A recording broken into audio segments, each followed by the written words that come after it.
The Nazis developed frightful methods to implement their intended slaughter. The sick were first loaded onto specially designed buses and taken for a short excursion. The windows were blacked out to prevent anyone seeing what was going on inside. The buses had been so designed that the exhaust gases would be pumped into the interior. These short tours of the city would inevitably end in the graveyard.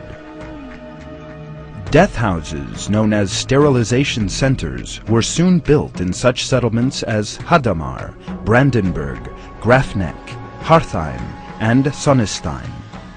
The countless numbers of sick people, women, children, and the elderly dispatched to these centers were either given a lethal injection or else gassed in small groups. Their corpses were burnt in the center crematoria. However, the constantly smoking crematoria chimneys caused the population around to sense the terrible truth.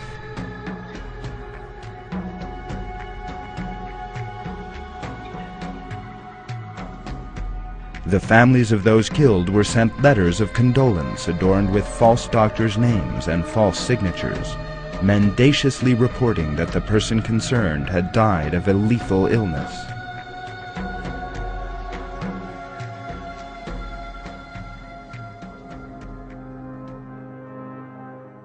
Soon afterwards, the sterilization centers began being used for an even more evil purpose. Nazi doctors set about performing frightful experiments on those sent to the centers.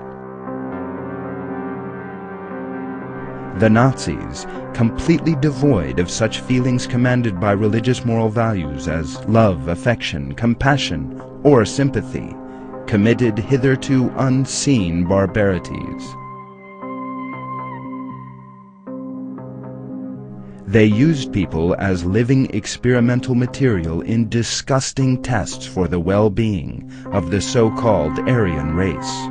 For example, in order to determine the kinds of problems German pilots would face flying at high altitudes and the effects they would experience on bailing out with a parachute, some sick people were forced to don flying gear. A parachute harness was strapped onto them, and they were placed into pressure chambers and subjected to low pressures until their internal organs ruptured.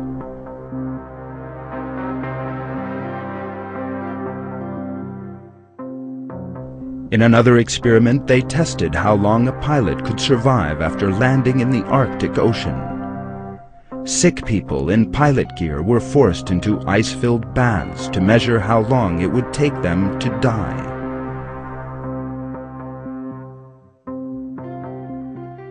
The most frightful of these inhuman experiments were directed by Joseph Mengele, the notorious doctor at the Auschwitz concentration camp. Infamous for his experiments on children, and particularly twins, Mengele extracted the lymph glands from 20 children in his first experiment.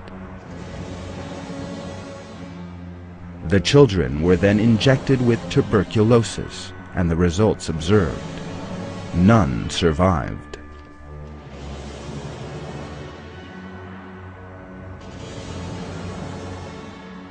One phase of the barbaric experiments performed in order to fill the world with people with Aryan characteristics concerned the color of people's eyes. At this stage, Mengele began selecting children with brown eyes on his morning tour of Auschwitz. His aim was to turn their eyes blue by injecting them with various fluids.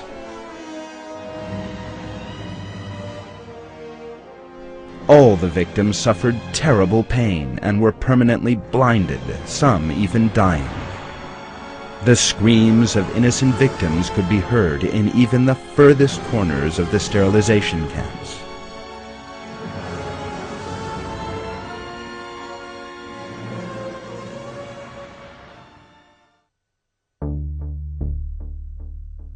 However, it should be known that the evil people who committed all these atrocities will receive a just recompense for what they did.